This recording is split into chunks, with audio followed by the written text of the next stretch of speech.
Welcome back my YouTube channel. അപ്പോൾ നിങ്ങൾ already shorts കണ്ടിട്ടുണ്ടായിരിക്കുമെന്ന് ഞാൻ വിചാരിക്കുന്നു. നമ്മൾ കുരിശുമല പോവുകയാണ്. കുരിശുമല എന്താണെന്ന് അറിഞ്ഞുകൂടാത്തവർക്ക് ഒന്നും കൂടെ ഞാൻ പറഞ്ഞുതരാം. ഇതൊരു തീർത്ഥാടന കേന്ദ്രമാണ്. 3000 അടി മുകളിലാണ് നമ്മൾ കയറേണ്ടത്. 14 കുരിശാണ് വരുന്നത്. ഓരോരോ സ്ഥലത്ത് ഇങ്ങനെ കുരിശായിട്ട് ഇങ്ങനെ വച്ചേക്കും. തിരുവനന്തപുരം നെയ്യാറ്റിങ്കര വെള്ളർടയ്ക്ക് അടുത്തുള്ള സ്ഥലത്താണ് ഇത് സ്ഥിതി ചെയ്യുന്നത്. നമ്മുടെ വീട്ടിന്റെ തൊട്ടടുത്താണ്. അപ്പോൾ എല്ലാ വർഷവും ഞാൻ പോവാറുണ്ട്. സാധാരണ മുൻപിലത്തെ വർഷമൊക്കെ ഞാൻ മിക്ക ദിവസവും പോകും. പക്ഷേ ഈ പ്രാവശ്യം എനിക്ക് പോകാൻ വേണ്ടി പറ്റിയില്ല. പനിയും അങ്ങനെ കുറച്ച് കാര്യങ്ങളായിട്ട് ഇന്നാണ് പോകാൻ വേണ്ടി പറ്റിയത്. ഇന്നെന്ന് പറയുമ്പം ദുഃഖ വെള്ളിയാഴ്ചയാണ്. പൊതുവേ ഇത് തുടങ്ങുമ്പോഴേ തിരക്കാണ്. ദുഃഖ വെള്ളിയാഴ്ച ആകുമ്പം പറയണ്ട, അവസാന ദിവസം ആയതുകൊണ്ട് തന്നെ അത്യാവശ്യം നല്ല ആൾക്കാരുണ്ടായിരുന്നു. ഇതൊരു മലയോര പ്രദേശം ആയതുകൊണ്ട് തന്നെ മഴയ്ക്ക് മഴയും വെയിലിന് വെയിലും അത്യാവശ്യം നല്ലതുപോലെ കിട്ടും. അത് മാത്രമല്ല എല്ലാ ജില്ലയിൽ നിന്നും ഇവിടെ ആൾക്കാർ വരാറുണ്ട്. ഇത് പകുതി തമിഴ്നാടും പകുതി കേരളമാണ്. അപ്പോൾ തമിഴ്നാട്ടിൽ നിന്നും വരാറുണ്ട്. നമ്മൾ 14 കുരിശ് വരെ കയറി കഴിഞ്ഞാൽ അപ്പുറത്ത് തൊട്ടടുത്താണ് കാളിമല എന്ന് പറയുന്നത്. അത് മാത്രമല്ല അവിടെ കയറിയിട്ടുള്ള വ്യൂ എന്ന് പറഞ്ഞാൽ അടിപൊളിയാണ്. മുകളിൽ കയറാത്തതുകൊണ്ട് എനിക്ക് ആ ക്ലിപ്പൊന്നും കിട്ടിയില്ല. പിന്നെ നമുക്ക് നെയ്യാർ ഡാമിന്റെ ചെറിയൊരു ഭാഗമൊക്കെ അവിടെ നിന്ന് കാണാൻ വേണ്ടി പറ്റും. അത് മാത്രമല്ല ചിലവരിവിടെ എന്റർടൈൻമെന്റ് ആണ് വരുന്നതെന്നുണ്ടെങ്കിൽ ചിലവർ നേർച്ചയും അതുപോലെ പ്രാർത്ഥനയും അങ്ങനത്തെ കാര്യങ്ങൾക്കാണ് വരുന്നത്. അതൊക്കെ ഓരോരുത്തരുടെ വിശ്വാസമാണ്. ഇവിടെ എടുത്തു പറയാനാണെങ്കിൽ ഇവിടുത്തെ വ്യൂ ഒരു രക്ഷയില്ല. പ്രകൃതി രമണീയമായിട്ടുള്ള കാഴ്ചകളാണ് ഇവിടെ എല്ലാം കാണാൻ വേണ്ടി പറ്റുന്നത്. ഈ പ്രാവശ്യമെങ്കിൽ 14 കുരിശും കയറണമെന്ന് വിചാരിച്ചു. പക്ഷെ എന്നെ കൊണ്ട് അത് നടന്നില്ല. 3-ാം കുരിശ് എത്തിയപ്പോൾ തന്നെ എൻ്റെ കാലൊക്കെ അങ്ങ് വിറയ്ക്കാൻ തുടങ്ങി. പിന്നെ ഞാൻ അവിടെ നിന്ന് ഒരു സോഡ സർബത്താണ് കുടിച്ചത്. അത് കഴിഞ്ഞിട്ട് ഒരു ഐസ്ക്രീമും കൂടെ കഴിച്ചു. അതൊക്കെ കഴിച്ചപ്പോൾ വയറങ്ങ് തണുത്തു. പിന്നെ ആ കാലിലെ വിറയിലൊക്കെ മാറാൻ വേണ്ടി കുറേ നേരം അവിടെ ഇരുന്ന് കാഴ്ചകളൊക്കെ കണ്ട് ലൈറ്റ് അറേഞ്ച്മെന്റ് ഒക്കെ കണ്ടതിന് ശേഷമാണ് താഴോട്ട് ഇറങ്ങിയത്. നമ്മൾ പോയപ്പോൾ 5:30 ആയിരുന്നു സമയം. ഇപ്പം 7 മണി ആയിട്ടുണ്ട്. അതുകൊണ്ട് തന്നെ അത്യാവശ്യം ലൈറ്റ് അറേഞ്ച്മെന്റ് ഒക്കെ ചെയ്തിട്ടുണ്ട്.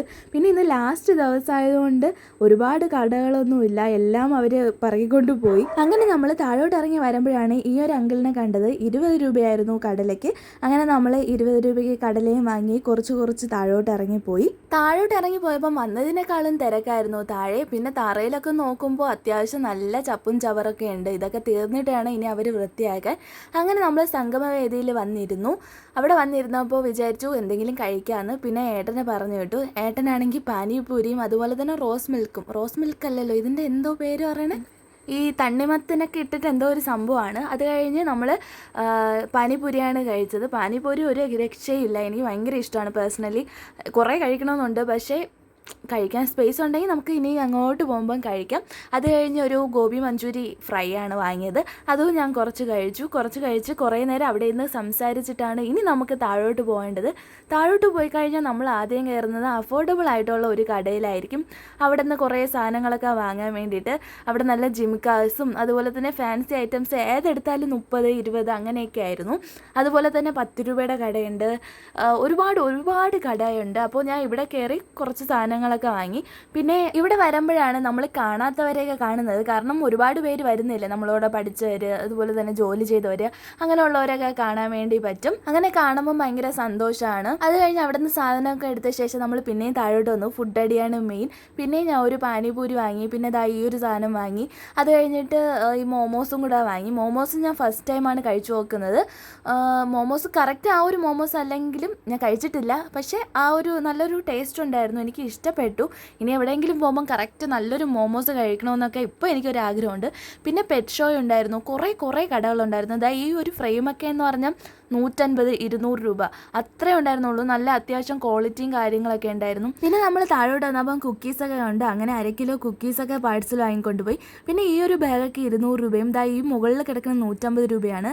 അത് കഴിഞ്ഞ് താഴോട്ട് വന്നപ്പം ഇങ്ങനെ ഒരു സാധനം കണ്ടു. ഒരുപാട് ദിവസമായി ചുട്ട ചോളമൊക്കെ കഴിച്ചിട്ട്. അതുകൊണ്ട് നമ്മൾ ഒരു ചുട്ട ചോളം പാഴ്സൽ വാങ്ങിക്കൊണ്ട് പോയി. കാരണം ഇപ്പോൾ വയറിന് സ്പേസ് ഇല്ല കഴിക്കാൻ. താഴോട്ട് പോയപ്പോൾ പിന്നെയും പെറ്റ് ഷോ ഡോഗൊക്കെ കണ്ടു. അത് കഴിഞ്ഞ് നമ്മൾ ചൂടുമുട്ടായാണ് വാങ്ങാൻ വേണ്ടി പോയത്. ആർക്കെങ്കിലും ചൂടുമുട്ടായി ഇഷ്ടമല്ല എന്നുണ്ടെങ്കിൽ ഉറപ്പായിട്ടും കമൻറ്റ് ചെയ്യണേ. കാരണം ഇപ്പോൾ എനിക്ക് വലിയ താല്പര്യമില്ല. ചൂടുമുട്ടായി ഭയങ്കര മധുരമല്ലേ എന്നൊക്കെ അങ്ങനെയൊക്കെ ഒരു മൈൻഡായിരുന്നു. അത് കഴിഞ്ഞ് കുറച്ച് താഴെ പോയപ്പം പിന്നെയും ഗോബി മഞ്ചൂരി. ഫ്രൈ ചെയ്തുകൊണ്ടിരിക്കുന്നു. അപ്പോൾ നമ്മൾ ഒന്നും കൂടെ വാങ്ങി, അതും പാഴ്സലാണ് വാങ്ങിയത്. കാരണം വീട്ടിൽ പോയി കഴിക്കാമെന്ന് വിചാരിച്ചു, വയറിന് സ്പേസ് ഇല്ല. അത് കഴിഞ്ഞ് കുറച്ചും കൂടെ താഴെ പോയപ്പം 100, 150, 200 അങ്ങനത്തെ രീതിയിലുള്ള കുറേ ചപ്പൽസ്. അതിൽ കുറേയൊക്കെ കൊള്ളാം, എന്നാലും കുറച്ചൊക്കെ കൊള്ളൂല. അങ്ങനെ അവിടെ നിന്ന് നമുക്ക് വീട്ടിൽ ഇടാൻ 2-3 ചപ്പലൊക്കെ വാങ്ങി. താഴോട്ട് പോയപ്പോൾ 3 മുറം 100 രൂപയ്ക്ക് കൊടുക്കുന്നുണ്ടായിരുന്നു. അങ്ങനെ അതും വാങ്ങി നമ്മൾ തിരിച്ച് വീട്ടിലോട്ടാണ് ഇനി പോകുന്നത്. പണ്ടൊക്കെ നമ്മൾ കുരിശുമലയിൽ വരുമ്പം ഇങ്ങനെ കിച്ചൺ ഐറ്റംസോ അങ്ങനെയൊന്നും വാങ്ങാറില്ല. അത് നമ്മൾ കല്യാണം കഴിയുമ്പോൾ ഓട്ടോമാറ്റിക്കായിട്ട് മൈൻഡിൽ സെറ്റാവുന്ന കാര്യമാണ്. പണ്ടൊക്കെ എന്ന് പറഞ്ഞാൽ നമ്മൾ കുറേ കമ്മൽ, മാല, ഐലൈനർ, പൊട്ട്, അതുപോലെ തന്നെ കളിപ്പാട്ടം, അങ്ങനെ കുറേ ഐറ്റംസ് ആയിരിക്കും നോക്കുന്നത്. പക്ഷേ ഇപ്പോഴെന്ന് പറഞ്ഞാൽ ഇങ്ങനത്തെ നമ്മളെ കിച്ചൺ അപ്ലയൻസൊക്കെയാണ് ഞാൻ കൂടുതൽ നോക്കാറ്. അതുപോലെ തന്നെ നമ്മളെ സ്പേസ് സ്റ്റോറേജൊക്കെ ചെയ്ത് വെക്കാൻ വേണ്ടിയിട്ടുള്ള കാര്യങ്ങൾ, ഇങ്ങനെയൊക്കെയാണ് ഞാൻ ഇപ്പോൾ നോക്കാറ്. അപ്പോൾ എല്ലാവരും ഇങ്ങനെയാണോ എന്നൊന്ന് കമൻറ്റ് ചെയ്തേക്കെ. കല്യാണത്തിന് മുൻപും കല്യാണത്തിന് ശേഷവും എല്ലാവർക്കും വരുന്ന മാറ്റങ്ങളായിരിക്കും ഇതൊക്കെ. പക്ഷേ നമ്മളിങ്ങനെ ആലോചിക്കുമ്പോൾ പണ്ട് ഇതിനൊക്കെ വേണ്ടിയാണോ നമ്മൾ വാശി പിടിച്ചത്, അങ്ങനെയൊക്കെ ചിന്തിക്കും. ഇപ്പോഴാണെങ്കിൽ അതൊക്കെ വാങ്ങാനുള്ള ആ ഒരു ഇതുണ്ടെങ്കിൽ നമുക്ക് വാങ്ങാൻ വേണ്ടി തോന്നാറില്ല. അതാണ് മെയിൻ പ്രശ്നം എന്ന് പറയുന്നത്. അപ്പോൾ ഇന്നത്തെ വീഡിയോ ഇത്രയൊക്കെ ഉള്ളൂ. നിങ്ങൾ കുരിശുമലയിൽ വന്നിട്ടുണ്ടോ എന്ന് ഉറപ്പായിട്ട് കമൻറ്റ് ചെയ്യണം. എൻ്റെ വീട് അതിൻ്റെ തൊട്ടടുത്തെന്ന് പറഞ്ഞാൽ കുറച്ച് ദൂരമുണ്ട്, എന്നാലും തൊട്ടടുത്താണ്. അപ്പോൾ നിങ്ങൾക്ക് ഈ വീഡിയോ ഇഷ്ടപ്പെടുകയാണെങ്കിൽ ഉറപ്പായിട്ട് സബ്സ്ക്രൈബ് ചെയ്ത് കൂടെ കൂടിക്കോണേ. ബൈ.